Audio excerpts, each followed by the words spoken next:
أعوذ بالله من الشيطان الرجيم بسم الله الرحمن الرحيم وهذا كتاب أنزلناه مبارك مصدق الذي بين يديه ولتنذر أم القرى ومن حولها والذين يؤمنون بالآخرة يؤمنون به وهم على صلاتهم يحافظون ومن أظلم ممن افترى على الله كذبا أو قال أوحي إلي ولم يوح إليه شيء ومن قال سأنزل مثل ما أنزل الله ولو ترى إذ الظالمون في غمرات الموت والملائكة باسطوا أيديهم أخرجوا أنفسكم اليوم تجزون عذاب الهون بما كنتم تقولون على الله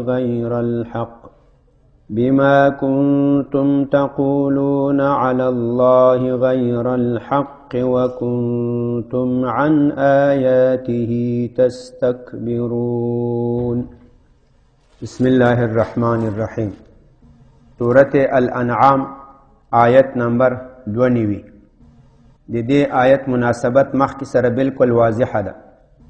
د مخکې آیت په سبب نزول کې موږ تاسو ویلي وو چې د یهودو یو عالم فنحاس یا مالک ابن صیف هغه د الله تعالی د آسماني کتابونو له نزول نه منکر شو،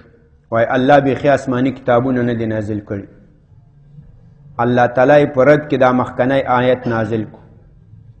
ستو دوی ته ووایه من انزل الكتاب الذي جاء به موسی، هغه کتاب چې موسی علیه السلام راوړ هغه چا نازل کړی؟ که دې یهودو جواب وویل که ونه ویل ته به ورته وایې قل الله، هغه الله نازل کړی. دا یو. نن الله تعالی وایي وهذا کتاب انزلناه، او دغسې ده دا قرآن دا یې موږ تاسې مخې ته دام کتاب د الله تعالی نازل کړی. نو ای یهودیانو اے منکرینو تاسې ولې د آسماني کتاب له نزول نه انکار کوئ؟ دا یې مناسبت شو. الله تعالی فرمایي وهذا، او دا کتاب چې ده دا قرآن کتاب، دا کتاب دی انزلناه موږ نازل کړی دی، مبارک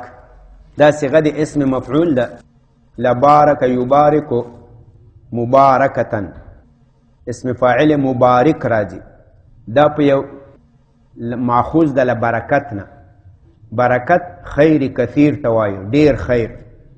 مبارک هغه شي ته وایي چې په هغو کې الله تعالی ډیر خیر ایښودلی، هغه شي ته مبارک وایي. چې الله په یو شي کې ډیر خیر ښودلی هغه شي ته مبارک وایي. قرآن مبارک کتاب ده. د دې په ایمان راوړلو کې خیر کثیر ده، د دې په زده کولو کې خیر کثیر ده، په یادولو کې ډیر خیر ده، په عمل کولو کې ډیر خیر ده، د دې په درس او په تدریس او په زده کړه کې لوی خیر ده. امام فخرالدین رازی لوی عالم ده د معقولاتو، په فلسفه او په حکمت او په منطقو کې لوی امام ده. هغه وایي ما ډیر عقلي علوم درس کړي دي، فلسفه، منطق، حکمت وغیره وغیره. وایي خو ما په آخري وخت کې قرآن ته رجوع وکړی، قرآن درس و تدریس و تعلیف و تصنیف علومو ته مې رجوع وکړه. وایي خو هغه خیر و برکت چې ما په قرآن کې ولید هغه ما په بل کتاب کې ونه لید، په بل علم په بل فن کې مونه لیدل. نو دا کتاب دی الله تعالی وایي موږ نازل کړی مبارکون، په دې کې الله ډېر خیر ښودلی، د دې په ایمان راوړلو، په زده کولو، په یادولو، په عمل کولو، په درس و تدریس کولو. مصدقون دا رښتیا کوونکی دی. مصدق دا صيغه د اسم فاعل ده. لصدق يصدق تصدیقا، تصدیق بل چاته د رښتیا نسبت کول. لکه اوس مثال تو ووایې چې محمد صلی الله علیه وسلم د الله رسول ده، زه درته وایم صدقته، رښتیا دي وویل. زه مصدق سوم، تا ته مې نسبت دي صدق وکړو تا ته مې وویل چې ته رښتیا وایه بل ته د رښتیا نسبت کول دې ته تصدیق وایه و دیگه کس راستی را نسبت کردن ای را تصدیق میگه قرآن مصدق ده الذي دی هغه کتابونو چې له دې نه مخکې دي له قرآن نه مخکې تورات د انجیل د زبور ده او اصل صحیفې دي قرآن دی هغو کتابونو تصدیق کوي قرآن هغو کتابو ته نسبت رښتیا کوي چې هغو کتابونو رښتیا ویل مصدق الذي دا رښتیا کوونکی ده تصدیق کوونکی ده نسبت صدق کوي نسبت صدق نمیکنه الذي با آن کتاب بین یدیه که پیش ازی قرآن بود بین یدی دا اصلا په مابین د لاسونو کې دا یو لاس ته دا بل لاس ته تثنیه یدین راځي بین الیدی د دواړو لاسونو منځ کې خو دواړو لاسونو منځ کې یو شی هغه خو مخې ته وي اوس دا کتاب د ما د دواړو لاسونو تر منځ ده یعنی ما ته مخامخ ده اوس بین یدی په قرآن کې مستعملیږي مخکې بین یدیه چې هغه له دې قرآن نه مخکې دي نور خو قرآن لاسونه نه لري د قرآن د دوه لاسو تر مخکې دا معنی نه جوړېږي دلته معنا دا د مخکې له قرآن نه قرآن څنګه د مخکنیو کتابونو مصدق ده مفسرین وای په دوه طریقه یو دا مخکنی کتابونو ویلي و تورات انجیل زبور چې یو نبی به راځي په آخر الزمان کې اسمه احمد داسې نبی به وي دا به وي دا به وي قرآن راغی نبی علیه الصلاة والسلام راغی هغه د مخکنیو کتابونو خبرې رښتیا کړه چې لغت څنګه ویل چې نبی آخر زمان به قرآن به پې نازل وي هغه نبی راغی نو دا د قرآن د هغو کتابونو مصدق شو دویم څنګه مصدق ده په عقایدو په احکامو کې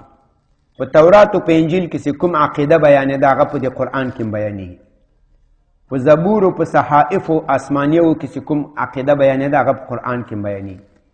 په تورات او په انجیل کې راغلی الله واحد لا شریک ده ایمان په انبیاء او فرض ده ایمان په ملائکه او په باس بعد الموت په قیامت په حساب په کتاب په جنت په دوزخ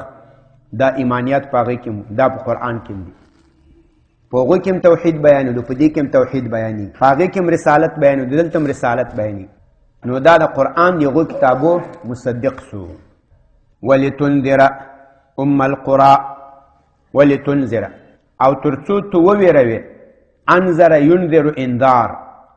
باب دی فعال ده په معنا دی ویرول ترسانندن دا لغوي معنا ده په قرآن کې انذار څه شي ته وایي اعلام مع تخویف یو څوک خبرول سره له ویرېدلو چې خبر یم کې او په دا خبرولو کې وم ویروي چې هغه ځان تیار کړي اعلام مع تخویف ولتنذر او ترڅو تو ویروي القرى القرى دا په اصل لغت کې مور توایي مادر قرى جمع دی قريه ده دا خاریه توایي کلی توایي قرى په معنا دی خارونو په معنا دی کلیو القرى معنا بداسي دی خارونو مور مادر شهرها خو تاسو دې ته پام وکړئ دلته له القرى نه څوک مطلب ده په عربي کې یو داسې قاعده ده چې یو شی د بل شي لپاره اصل سي اساسي بنیاد سي هغه ته بیا وایي لکه اوس مثال سورة فاتحه ته القرآن وایي یعنی اساس القرآن د قرآن ټول مضامین چې دي دا د سورة فاتحه تفصیل ده دغه وضاحت ده دغه تفسیر ده نو له دې وجې نه سورة فاتحه ته القرى وایي القرآن وایي د سر په مغزو باندې په سر کې چې ماغزه دي په هغو باندې یو پرده پرته ده دا مغزه په خپل ځان کې را بند کړي دي حفاظت کړي هغه ته الرأس وایي یعنی اساس الرأس د سر اساس و بنیاد ده دا ځکه چې دا هر شی له مور نه پیدا کیږي اوس بچان له مور نه پیدا کیږي دا مور د یو شي اساس وي یو مور د یو شي بنیاد وي اوس یې وویل چې القرى یعنی د ښارونو اصل د ښارونو اساس او بنیاد دلته له القرى نه مکه مکرمه مطلب ده مکه مکرمه دا اول خاریه ده چې په دې ژبه باندې جوړه سوله له دې نه مخکې شاوخوا په دې کې آبادي نه وه شاوخوا ټول دشت و بیابان و خلک اوسېدل خو په خیمو کې اوسېدل یو ځای بل ځای به په دشت و بیابان کې اوسېدل اول مکه مکرمه جوړه سوه په دې کې آبادي راغله یو ښار جوړ سو بیا شاوخوا نور ښارونه جوړېدل نور ښارونه لدې وجه نه دې ته ام القرا وایي، ام البلاد. ولتنذر او تر څو ته وویروې په دې سره ام القرا،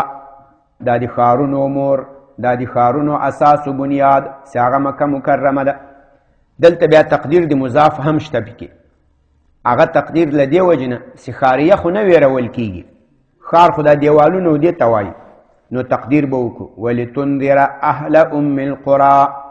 تر څو ته وویروې دا اهل د ام القرا، ومن او هغه کسان وویروې حولها چې هغه د ام القرا شاوخوا دي، کوم چې د ام القرا شاوخوا اوسېږي لکه طائف، خیبر، دا نور مدینه، نور شاوخوا چې کومې ښاري دي. والذین یؤمنون بالآخره، او کوم کسان چې ایمان لري په آخرت باندې، یؤمنون به هغوی ایمان لري په دې قرآن باندې، وهم او دغه کسان چې دی ایمان لري په آخرت او په قرآن، علی صلاتهم یحافظون، دی په خپل لمانځه باندې حفاظت کوي، ساتنه کوي. و نمازهای خود را حفاظت میکنند، دی د خپل لمانځه حفاظت کوي. د لمانځه حفاظت څه مطلب؟ د لمانځه د وخت لحاظ ساتي، بې ټیمه لمنځونه نه کوي، دا یو. د لمانځه د ارکانو خیال ساتي، رکوع، سجده، قیام، قرائت، دا په طریقه باندې کوي. د لمانځه د شرایطو خیال ساتي، لمانځه لره پاکوالی د جامې، پاکوالی د بدن، پاکوالی د مکان، صفایي شرط ده، د دې صفایي خیال ساتي. او دوی چې دي د خپل لمنځونو باندې یحافظون، حفاظت کوي، ساتنه کوي. ومن اظلم ممن، د دې آیت سبب نزول دا د نبی علیه الصلاة والسلام زمانه کې بعضې کسان ول چې هغوی د پیغمبري دعوه کړې وه، لکه مسیلمه کذاب، دا په یمامه کې و، د بنو حنیفه د قبیلې و. اسود عنسی دا په یمن کې و. طلحه ابن خویلد دا په بني اسد قبیله کې و. او سجاح دا یو زنانه وله، زنانه و دیم د پیغمبري دعوه کړې وه. دې ټولو به ویل چې موږ ته هم داسې قرآن نازلیږي لکه دا نبی علیه الصلاة والسلام ته چې نازلیږي. الله تعالی وایي له دې نه به لوی دروغجن څوک وي، له دې نه به لوی ظالم څوک وي چې دی وایي ما ته هم آسماني کتاب نازلیږي او حال داسې ده ته شی هم نه نازل شوي. ومن اظلم، او څوک به لوی ظالم وي. دا استفهام بیا انکاری ده. ومن اظلم، څوک به لوی ظالم وي. لا احد اظلمو، هیڅ څوک لوی ظالم نشته ده ممن له دغو کس نه. استفهام انکاری ده، معنا د انکار پکې پرته ده. ومن اظلمو کی بسیار ظالم تر می باشه، اصلا استفهام است، در معنای انکار است. هیچ کسی بسیار ظالم تر نیست ممن ازو کسی، هیڅ څوک لوی ظالم تر نشته ده له هغو چا افترا چې دی دروغ ووایي، چې دی ووایي علی الله په الله باندې کذبا دروغ. افترا یفتری، افترا دا یو شی په دروغو جوړول، له ځانه جوړول، از خود ساختن. افترا باب د افتعال ده، له ځانه جوړول. هیڅ څوک لوی ظالم نسته له هغو چانه افترا چې دی له ځانه جوړ کړي علی الله په الله باندې کذبا دروغ. او قال یا ووایي اوحی الی، ما ته وحی شوي ده، دا واو به حال یشي، او حال دا ولم یوح الیه شیء، او حال دا د ته وحی نه شوي شیء، هیڅ شی. دی وایي ما ته وحی شوي او حال دا چې ده ته بلکل وحی نه شوي، د دروغو نه لګیا وي. ومن، د دې آیت سبب نزول د نبی علیه الصلاة والسلام یو د وحی کاتب ولو، د عبدالله ابن ابي سرح په نامو باندې دی وحی کاتب. یو ورځ نبی علیه الصلاة والسلام په حضور کې ناستو. نبی علیه الصلاة والسلام ورته ویل وایي راسه آیاتونه ولیکه. آیاتونه یې لیکل په دې کې چې کله د سورت المؤمنون آیاتونه ول. المؤمنون، سورت المؤمنون نه ده، په 13 سپاره کې ده. دا آیاتونه نبی علیه الصلاة والسلام ورته وویل وایي ته یې لیکه. ده دا لیکل کله چې دیجې ته راورسېدو دغه 14 نمبر آیت اخر ته ثم انشأناه خلقا آخر. په دې آیاتونو کې الله تعالی د انسان د خلقت مراحل بیانوي. چې انسان اول داسې نطفه و، یو قطره اوبه وې، بیا داسې علقه سو، بیا مدغه سو، بیا دا سو، بیا دا سو، بیا هم دا اخر په یو ښایسته شکل کې پیدا کو. دا آیاتونه نبی علیه الصلاة والسلام دته ویل چې دیجې ته راورسېدو ثم انشأناه خلقا آخر، بیا هم د انسان په بل خلقت کې پیدا کو. دو په خلو باندې وویل، دا کاتب دی وحی عبدالله ابن ابي سرح، فتبارک الله احسن الخالقین، صاحب د خیر کثیر د هغه ذات چې هغه بهترین د خالقینو ده. دا خبر دی کاتب دی وحی وکړه. نبی علیه الصلاة والسلام ورته وایي آیت شریف هم همداسې نازل سو، آیت هم همداسې نازل سو. تاسو قصې ته بیا پام وکړئ. عبدالله ابن ابي سرح د نبی اسلام دی وحی کاتب و. دغه د المؤمنون آیاتونه چې نازل سول سورة المؤمنون، نو نبی اسلام دې ته لیکل کوه، د لیکل کول په دې آیاتونو کې په اخیر کې د انسان د خلقت مرحله بیانېږي. بیا به په خپل جي کې وایو ان شاء الله. کله چې نبی علیه الصلاة والسلام دیجې ته راورسېد ثم انشأناه خلقا آخر، دی په خپله له دې قرآن نه متاثره سو، په خولو باندې راغلو فتبارک الله احسن الخالقین. ده له ځانه وویل، دې کاتب دی وحی عبدالله ابن ابي سرح، هغه دا خبر له ځانه وکړه. نبی علیه الصلاة والسلام ورته وایي آیت هم همداسې نازل سو، ولیکه. له دغې خبرې سره د په زړه کې شک راغی چې دا خو لکه چې نبی علیه الصلاة والسلام یې له ځانه جوړوي،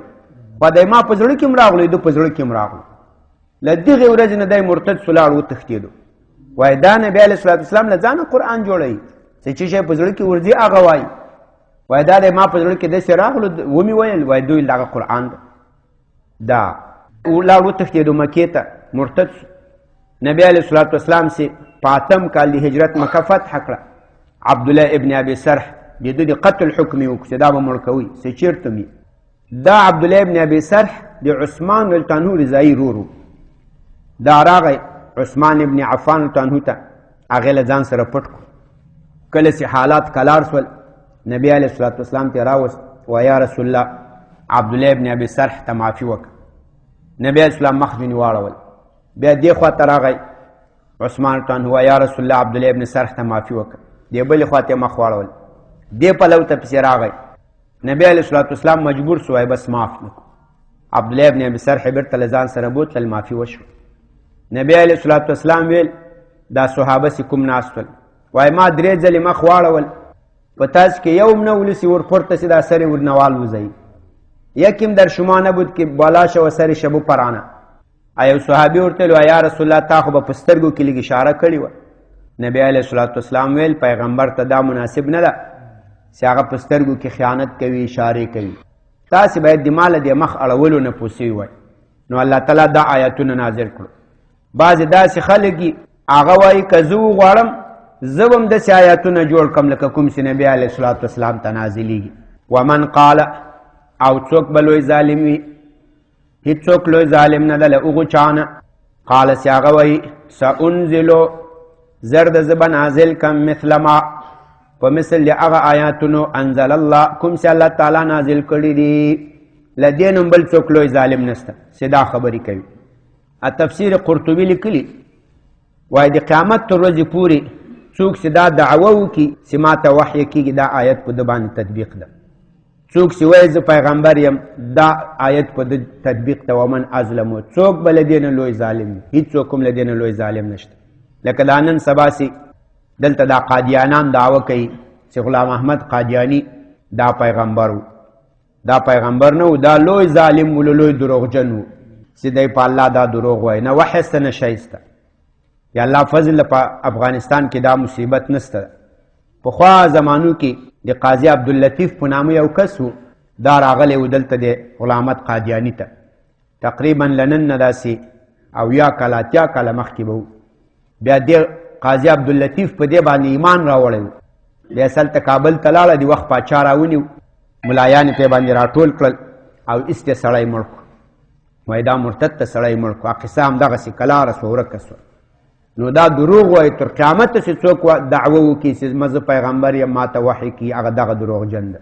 دویم وایي هغه څوک چې ووایي چې زه هم د قرآن په شان کتاب جوړولی سم، دا هم په دغو ظالمانو کې داخل ده، کافر ده، مرتد ده، زندیق ده. د دې مرګ روا ده چې هر څوک یې هر چېرته دریم دا بعضې خلک دي نن سبا پیدا شوي دي سیکولریزم ورته وایي چې شی سیکولرستان داسې وایي چې دا زوړ دین ده دا زوړ کتاب ده دا کتاب دا دین اوس نه په کار کیږي نن سبا د کمپیوټرو د ساینسو د ټکنالوژي زمانه ده موږ باید دغو شانو ته رجوع وکړو نوي قوانین نوي اصول د ژوند لپاره جوړ کړو باید داسې ازادي وي داسې قصه وي داسې کیسه وي دا وي دا وي دا هم په دغو زندقانو په دې لویو ظالمانو کې داخل دي دا هم وپېژنئ دا مې دیم دریم څلورم هغه خلک دي هغه ګوري د صوفیانو د بزرګانو په نامو باندې موږ تاسو ته ځان ښکاره کوي هغه وایي دا قرآن دا حدیث دا فقه دا د عوامو خلکو لپاره دي دا د عامو خلکو لپاره دي چې دا سم په خبر نه پیږي بس دا کتابونه متابونه به وایي دی موږ وایي راسن الله سره معامله ده موږ دې شانو ته حاجت نه لرو موږ ته راسن د الله له طرف نه هر څه راځي دا هم زندقان دي کافران دي ظالمان دي پې دوکه نه شي ځان په خبر پوی کوي هر چا چې له دې آسماني کتاب و وحی او دین و شریعت نه مخ واړول هغه کافر دی زندیق دی هغه لوی ظالم دی په دې باندې دوکه نه شي څو کسان سلو څلور کسان ښه به ځان په خبر پوه کوو څوک چې له دې آسماني قرآن نه د نبی اسلام له سنت نه له شریعت نه مخ واړوي په هر عنوان په هر شکل چې و په دې باندې دوکه نه شي دا لوی ظالم ده دا الله ورته لوی ظالم ویلی دي ولو ترى الله تعالی د دغو ظالمانو د ذوالقدن حالت موږ تاسې ته معیانوي سیدي روح قبضیږي ولو ترى او که چېرته ته ووینې اذ الظالمون کله چې دا ظالمان دغه ظالمان چې دوی وایي موږ ته وحیه کېږي دغه ظالمان چې زه به هم داسې آیاتونه نازل کړم لکه د الله نازل کړي دغه ظالمان چې د آسماني کتاب و آسماني دین و دې ته حاجت نسته دا زړې خبرې دي دا زوړ دین دا نوې قصې په کار دي دغه ظالمان چې دا دین دا د عوامو لپاره ده دا د ملایانو طالبانو لپاره ده دی په خبره نه پیږي دی به دا کتابونه لولي د موږ راسن هلته تعلق ټینګ ده د موږ مستقمه معامله ده موږ راسن هر څه له الله نه زده کوو دا که ته ووینې دغه ظالمان فی غمرات الموت غمرات دا جمع د غمرتون ده غمرتون دا سختی ته وایي شدت ته وایي که ته ووینې دغه ظالمان په هغه سختي و د مرګ کې والملائکتو په داسې حال کې چې دا ملائکه باسطو بسطا یبسطو بستن درازول باسطون درازون کوي دا بیا فصل کې باسطون و هغه نون په اضافت سره ساقط سو او ملائکه سری په حدیث شریف کې راځي وایي کله چې دا کافر مړ کیږي ملک الموت راسي او دې ته ووایي چې دا لاسونه ورته دراز کړي او دې ته وایي چې راوباسي دا خپل ارواحونه او دا خبره ډیره په سختی سره ورته کوي او د دوی دا ارواحونه وایي په داسې سختي سره راوځي لکه د کباب سوځېدلی سیخ چې په لندو وړیو باندې دننه کې مثل که سیخ که کباب سره او سوخته باشه در پشم تر داخل بکنی بازو را پس میکشی په هغې خو وړی سریخ را سریخ سی به او پشم مشم میچسپه بیا سم راوځي نه وایي د دوی دا ارواحونه به هم له دې رګونو له دې وجود نه داسې په سختي راوځي ولو ترى او که ته ووینې کله چې دا ظالمان په سختیو د مرګ کې وي والملائکتو او ملائکه باسطو ایدیهم هغه درازونکي وي دوی ته ایدیهم د خپلو لاسونو دا ملائکه به دوی ته وایي اخرجو انفسکم راوباسئ دا خپل ارواحونه دا به ټول شرط سي ولو ترى او که ته ووینې جزای محذوف ده لرأیت امرا فزیعا نو ته به ووینې ډېر د رسوایي حالت که دغه ظالمان ته د ذوالقدن په حالت کې ووینې نو ډېر رسوا حالت به ووینې دی به ډېر رسوای ډېر به ذلیل وي ملائکه به دوی ته وایي الیوم تجزون نن ورځ به تاسو ته جزا درکول کېږي عذاب الهون د سپکولو عذاب د ذلیلولو عذاب بما کنتم په سبب د دې چې تاسې وایي تقولون تاسې به ویل علی الله تعالی باندې غیر الحق لحق نه سوا په الله به م ناحق خبرې کولې الله پورې به م دروغ ویل وایي ما ته م وحیه کېږي زه م داسې آیاتونه نازلولی سم دې دین ته نور حاجت نسته ده دا دین د عوامو لپاره ده دا کتاب حدیثونه قرآن موږ ته راسن کیسه ده وکنتم او تاسې وی عن آیاته د الله تعالی له آیاتونو نه تستکبرون تکبر بم کول بل خواته بم مخ اړول د الله له آیاتونو نه بم بل خوا مخ اړول نورو قصو ته بم رجوع کوله اهل حق او اهل باطل سي پیژني صاف پاکه کیسه درته وکم